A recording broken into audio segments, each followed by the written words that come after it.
ना मेरे शाफी मैनू पाक करता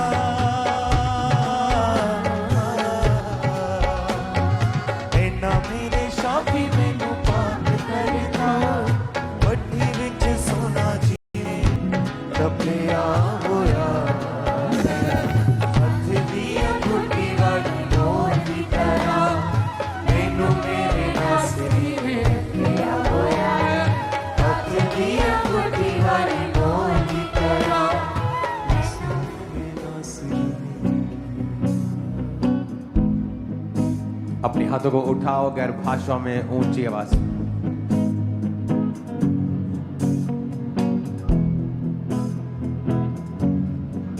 ऊंची ऊंची ऊंची आवाज में गैर भाषाओं में थैंक यू जीसस बोलते हुए।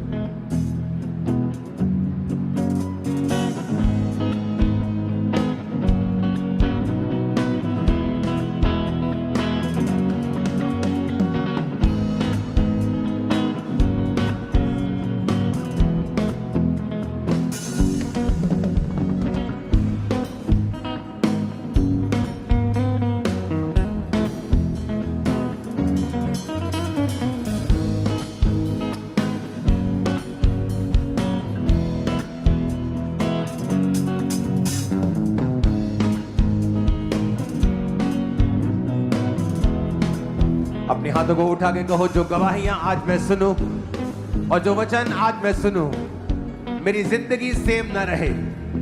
अपने हाथों को उठाओ, यीशु मसीह के नाम में आप इम्पार्ट किए जाते हैं दूसरों को चेंज करने के लिए। जैसे ही आप आज से किसी दूसरे व्यक्तियों से मिलेंगे उनके जीवनों में बदलाव होगा आपके कारण, यीशु मसीह के सामर्थ्य नाम में। उठा अपने हाथों को थैंक यू जीसस बोलते हुए, गैर भाषाएं बोलते हुए ऊंची आवाज में थैंक यू जीसस। लेब्रोस्तो थोलो रबा सबंता नमा सुखाते लेग्रोस्तो थारिया खाता रबा शिखातो। ऊंची आवाज में गैर भाषाओं में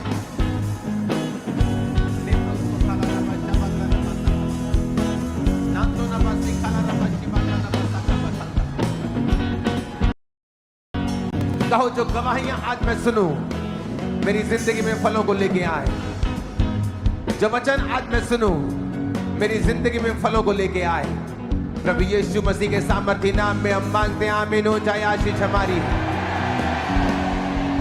अपने हाथों को उठाएंगे अपने देश के लिए, अपने भारत के लिए, अपने इंडिया के लिए। जो लोग दूसरे देशों से देख रहे हैं, आप दूसरे देशों के जो वासी हैं वो अपने अपने देश के झंडे को उठाएंगे और अपने अपने देश के लिए प्रार्थना करेंगे। सबसे पहले प्रार्थना करेंगे फायर के खिलाफ, क्योंकि आज सुबह मैंने स्पिरिट में फायर को देखा है नुकसान करते हुए। अपने हाथों को उठाएंगे, खुदा बाप जहां जहां भी वो एक्सीडेंट जो इंसिडेंट होने वाले हैं फायर के कारण, चर्च उन्हें रद्द करती, खुदाबंद हम उन्हें रद्द करते हैं। उठाओ अपने हाथों को अपने देश के लिए, फायर के खिलाफ प्रार्थना करेंगे राइट नाउ। वो जहां भी हो, वो किसी चर्च में हो, किसी घर में हो, किसी हॉस्पिटल में हो, किसी और प्लेस पे हो, सब रद्द किए जाते हैं। अपने हाथों को उठाओ, रद्द करो उन फायर इंसिडेंट्स को, आग लगने की सारी घटनाओं को। अपने हाथों को उठाएंगे अपने देश के लिए फिर से, और सारी आतंकवादी घटनाओं को कैंसिल होने के लिए प्रार्थना करें। सब प्रकार की घटनाएं कैंसिल हो, सब प्रकार की मौत की आत्माओं को बांधते हैं, फौजियों को खुदाबंद के लहू में छुपाते हैं, अंधकार की शक्तियां कार्य न कर सके, पुलिस को खुदाबंद के लहू में छुपा, देश को परमेश्वर के लहू में छुपाते हैं, सुरक्षा की घोषणाओं को करते हैं, तेरे दूतों की प्रेजेंस को मांगते हैं खुदाबंद, तेरा आत्मा जुम्बिश करे और कार्य करे और शैतान शर्मिंदा हो। प्रभु यीशु मसीह के सामर्थ्य नाम में हम मांगते हैं। अपने हाथों को उठा के प्रार्थना करते हैं क्रूसेड के लिए, कर्नाटका क्रूसेड के लिए। खुदाबंद का आत्मा जीव और गंभीरता के साथ वहां जुम्बिश करे और कार्य करे, बेदारी वहां पे हो, लाखों लोग वहां आने पाए, बचने पाए, खुदाबंद मिरेकल्स होने पाए, लंगड़े चलने पाए, अंधे देखने पाए, कोढ़ी शुद्ध होने पाए। प्रभु यीशु मसीह के सामर्थ्य नाम में हम मांगते हैं, आमीन हो जाए आशीष हमारी।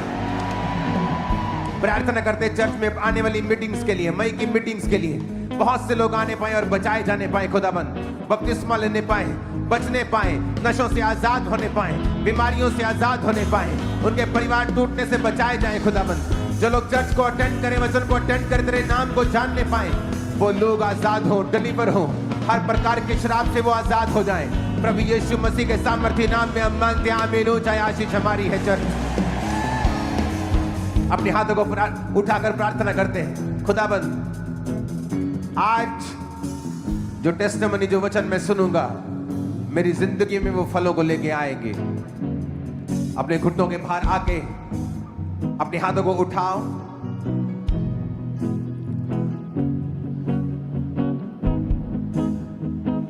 उससे पहले हम प्रभु भोज का काम कंप्लीट कर लेते ताकि मैं वचन में जा सकूं। अपने माथे से लगाओ प्रभु भोज को। जिन लोगों ने बपतिस्मा नहीं लिया वो इसे नहीं ले सकते, इसलिए अगली बड़ी मीटिंग में बपतिस्मा लें और उसके बाद इसमें शामिल हों, क्योंकि जो कोई प्रभु भोज नहीं खाता वो परमेश्वर की देह में शामिल नहीं है। उसमें यीशु का जीवन नहीं है। वचन कहता है जो प्रभु भोज लेता है उसी में यीशु का जीवन है। रोटी को निकालो, अपने माथे से लगाओ और बोलो, परमेश्वर, ये तेरा शरीर जो मेरे लिए तोड़ा गया, मैं इसकी इज्जत करता हूं, ऑनर करता हूं। पापों का अंगीकार करके, दोबारा ना दोहराने का वायदा करके मैं इसे लेता हूं। सब उसे लो।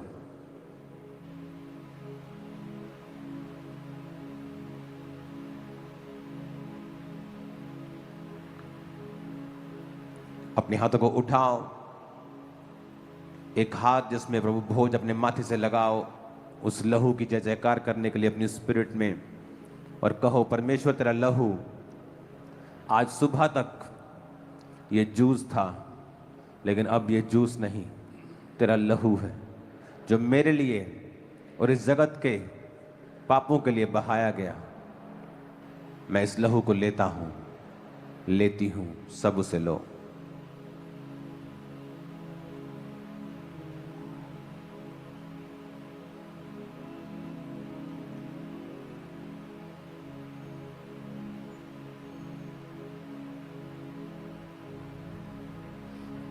अपने हाथों को उठाओ। प्रभु भोज की बोतल्स को वापस लेना है। दोबारा वो प्रभु भोज के लिए यूज नहीं होती, लेकिन अगर आपको लेके जाना है तो संभाल के रखना है। उठाओ अपने हाथों को। Thank you Jesus.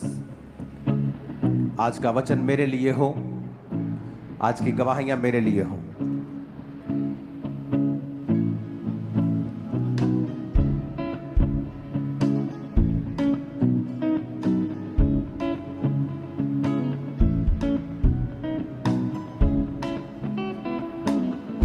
प्रभु यीशु मसीह के सामर्थ्य नाम में हम मांगते हैं। जितनी हाथों में ताकत है उतनी तारीफ कर दो।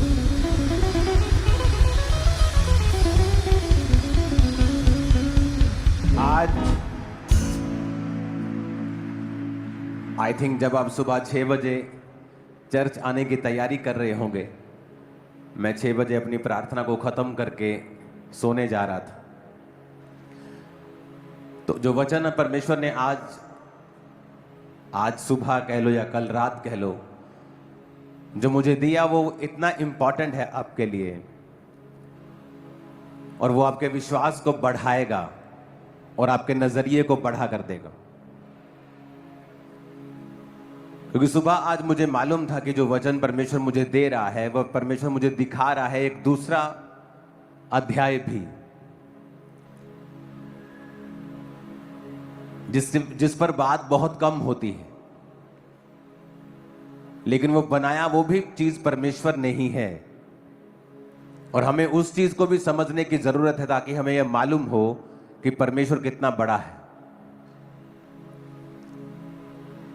कई बार जब अपनी लाइफ में आप बिजी होते हो, अपने घर से काम, काम से घर, आपको लाइफ का मतलब समझ नहीं आता, लेकिन जब कभी आप घूमने चले जाते हो और आप एकदम समंदर के बीच में चले जाते हो या एकदम पहाड़ों के बीच चले जाते हो और दूर से देखते हो कि सब पहाड़ कितने बड़े हैं, समंदर कितना बड़ा है और आप कितने छोटे हैं, और आपको मालूम होता है फिर आपके परमेश्वर के बारे में भी कि वो कितना बड़ा होगा जिसने इन चीजों को बनाया है। तो कई बार जब हम अपने नजरिए को सेट नहीं करते हैं और हमें मालूम नहीं होता कि परमेश्वर क्या है और हम किस परमेश्वर से कितनी छोटी चीजें मांग रहे हैं और हमारा ध्यान कितनी छोटी चीजों की ओर है, जबकि वो परमेश्वर कितना बड़ा है। हमें उसके साइज के अकॉर्डिंग चीजें मांगनी चाहिए और अपने विश्वास को बड़ा करना चाहिए। इसलिए आज मुझे बैठना पड़ेगा, क्योंकि मेरे पास 2 डिवाइस हैं जिसमें से मैं वचन को सुनाऊंगा। एक बाइबल है, एक मेरे पास रिटन चीजें हैं। तो आज मुझे बैठकर आपको वचन देना पड़ेगा। उससे पहले एक टेस्टिमनी को हम सुनते ताकि हम इनको फ्री कर सकें। अपोस्टल जी, ये बहुत ही मार्वलस टेस्टमनी है। इस बहन का नाम रूपा देवी है, साथ में इनके हस्बैंड है। और इनकी टेस्टमनी के मई 2009 में इनकी शादी हुई थी। उसके बाद अपोस्टल जब इन्होंने बेबी के बारे में सोचा तो अजीब अजीब सी घटनाएं इस बहन के साथ होना शुरू हुई। इनको सपनों के द्वारा सांप, गंदगी, ऐसी चीजें दिखाई देती थी और इनको ऐसा लगता था कि कोई इनके साथ है और इनके गले को दबा रहा है और इनकी आवाज नहीं निकलती थी। और कुछ टाइम के बाद अपोस्टल जब नवंबर 2009 में ये बहन फर्स्ट टाइम प्रेग्नेंट हुई तो प्रेगनेंसी के 4थे महीने में इनको एक सपना आया, शैतानी सपना आया कि कोई लेडी इनसे इनके बच्चे को छीन कर लेके जा रही है। अगले ही दिन इनका मिसकैरेज हो गया। उसके बाद मई 2010 में दूसरी बार प्रेग्नेंट हुए और तीसरे महीने की प्रेगनेंसी में सेम चीज फिर से हुई, सपना आया और इनका मिसकैरेज हो गया। नवंबर 2010 में फिर से प्रेग्नेंट हुई और इनका मिसकैरेज हो गया। और उसके बाद अपोस्टल जी 10 साल तक लगातार इस बहन को एक भी बार प्रेगनेंसी कंसीव नहीं हुई। इन्होंने डॉक्टर के पास जाना शुरू किया, मेडिसिन खाई, कोई फर्क नहीं पड़ा। फिर अपोस्टल जी अब 2021 में ये बहन चौथी बार प्रेग्नेंट हुए तो प्रेगनेंसी के 9 मंथ तक प्रेगनेंसी चली, लेकिन 9वें महीने में शैतानी सपना आया कि कोई स्पिरिट है वो इनके पेट के ऊपर बैठी हुई है। तभी से इनको पेन्स शुरू हुई। डॉक्टर ने चेक किया और डॉक्टर्स ने इनके चेक करने के बाद बताया कि बच्चे की हार्ट बीट बंद हो चुकी है, वो पेट के अंदर ही डेड हो चुका है और बच्चे को जब डिलीवर किया गया तो मरा हुआ बच्चा बाहर निकाला गया। 2022 में सेम चीज फिर से इनके साथ हुई। 9 मंथ के बाद डिलीवरी हुई, फिर मरा हुआ बच्चा पेट से बाहर निकाला गया। वही अटैक बार बार इनके ऊपर होते जा रहे थे और इन्होंने बताया कि इन्होंने बहुत सारे अलग अलग हॉस्पिटल्स में जाके चेक करवाया और जो बच्चा पेट के अंदर ही डेड हो चुका था उसकी वजह से ये दोनों ही हस्बैंड वाइफ टूट चुके थे। नहीं, आपने पूरी टेस्टिमनी नहीं पढ़ी। आपने लिखा कि जब डॉक्टर्स से आप पूछते थे कि हमको ऐसा क्यों हो रहा है कि हमारा बेबी मर जाता है या मरा हुआ डिलीवर होता है, तो डॉक्टर बोलते थे कि हमें खुद नहीं पता कि आपके बच्चे क्यों मर रहे हैं। हाँ जी पोस्टल जी। अब जब आज की जनरेशन में कोई ये बोलता है कि मेरे को सपना आता है, मेरे को गंदगी दिखाई देती है, दुष्ट आत्मा मेरे पेट पे बैठती है, तो मेडिकल साइंस इसको मानने के लिए तैयार नहीं होती। वो कहते हैं नहीं, जरूर इसका कोई रीजन है, मेडिकल कोई रीजन है। लेकिन यहां पर मेडिकल रीजन मेडिकल डॉक्टर्स भी बता नहीं पा रहे हैं कि हमें नहीं पता, लेकिन आपके बच्चे मर रहे हैं, कोई 3 महीने में, कोई 4 में, कोई 5 में, कोई 6 में, लेकिन बच्चा आपका जीवित पैदा नहीं होता है। और ऐसा आपके साथ 5 बार हुआ। हाँ जी पापा जी। उसके बाद आपकी हालत क्या हुई थी? हस्बैंड क्या बोलते थे आपके साथ? पापा जी मेरे को रोज झगड़ा करते थे, रोज भगाते थे, रोज मार कुटाई करते थे। मैं बहुत रोती थी, मैं सोचती थी मैं कहाँ जाऊँ, मेरे पास कोई है भी नहीं। मैं आपने बहुत मरने की कोशिश की? हाँ जी। कितनी बार? 3-4 बार। बाजू काटी अपनी? हाँ जी। दीवार पे से सिर मारे आप? हाँ जी। क्योंकि आपके बच्चा होता ही नहीं था, मरा हुआ पैदा होता था। हाँ जी।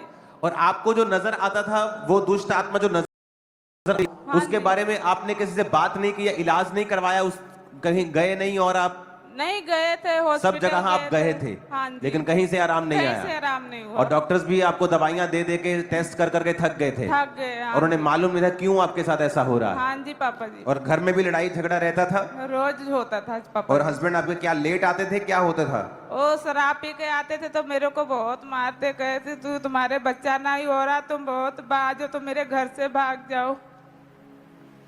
चर्च के बारे में कैसे मालूम हुआ आपको? एक सिस्टर थी, पार्लर का काम करती थी, तो किस में काम करती थी? पार्लर का। पार्लर में, सलून में काम करती हाँ थी? जी। तो मैं उनके पास गई थी तो मेरे को बोली कि चर्च चलो, वहाँ से सही हो जाएगा। और कहाँ की है वो सिस्टर? वही लुधियाना की जी। लुधियाना की? अच्छा। हाँ जी। तो मैं कहा मैं तो बहुत जगह जा जाके थक गई हूँ कि मैं बहुत परेशान हो गई, मैं अब कहीं नहीं जाना है। मैं तांत्रिक के पास गई तो कहती नहीं एक बारी चल के देखो। मैं 2-3 बारी मना की, कहती नहीं इस बार चलना है। तो मैं आई तो और मेरे वो को- आपको लगातार बता रही थी, हाँ जी, और आपने 2-3 बार पहले मना कर दिया मैं नहीं जाऊंगी, मैं नहीं जाऊंगी। और उसके बाद उसने फिर बताती रही वो हाँ, आपको। बताती रही। हम्म। फिर मैं आई तो मेरे को बहुत अच्छा लगा। वचन पहली कहता है कि बार। सुबह भी अपना बीज बो और शाम को भी अपना, और तुझे नहीं पता कौन सा बीज फल लाएगा। कि तू अपना प्रचार करना मत छोड़, किसी सी बंद करो, कि तू अपना प्रचार करना मत छोड़। तुझे नहीं पता आज तू इसको बता रहा है ये काम करेगा, ये कल तू बता रहा है कि वो काम करेगा। जो फैमिली मेरे घर में सुसमाचार लेके आई थी, जिसको उस बहन ने, जिसके द्वारा मेरा परिवार बचाया गया था, उसने भेजा था, तो वो वॉलंटियर थे वहां। उन्होंने कहा नहीं हम उस घर नहीं जाएंगे, लेकिन वो सिस्टर ने कहा था, अब वो खुदा के पास है, यहां धरती पे नहीं है, उसने कहा नहीं परमेश्वर का आत्मा मुझे कह रहा है कि उस घर में जा। बोलते थे नहीं जाएंगे, वहां उनका लड़का बहुत तंग करता है, वो बहुत गालियां निकालता है, वो कहता है हम हिंदू धर्म से बाहर नहीं आएंगे। वो कहते थे नहीं तू जा वहां पे। और जब वो वहां पे गई तो उस परिवार में जो बचा वो सिर्फ मैं ही था उस दिन। ओके, जब आपने फैसला कर लिया कि ठीक है मैं आपके कहने पे चली जाऊंगी, क्योंकि आपके घर में भी दिक्कत थी, लड़ाई झगड़ा रहता था, हस्बैंड शराब पीते थे, बच्चे नहीं थे, सब तरफ गड़बड़ हो चुकी थी, फिर आपने फैसला किया कि नहीं मैं ठीक है मैं चर्च में जाऊंगी। हाँ जी पापा जी, मैं पहली बार आई तो मेरे को बहुत अच्छा लगा कि मैं यहीं से ठीक होंगी और मैं कहीं से नहीं ठीक हो सकती। आपको विश्वास हो गया? बहुत विश्वास हो गया। ओके, उसके बाद क्या हुआ आप पे? उसके बाद मैं परमानेंट आती रही। ओके, किस साल आपने आना शुरू किया था? मैं 2022 से शुरू की हुआ। ओके, 2022 में जब आपका लास्ट बच्चा आपका कब मरा था? लास्ट बच्चा मरा था 2023 में। ओके, 2022 में आप 5वीं बार प्रेग्नेंट हुए थे? हाँ जी, तो 6वीं बार भी हुए प्रेग्नेंट आपके? 5 बार हुए? 5 बार। 5 बार।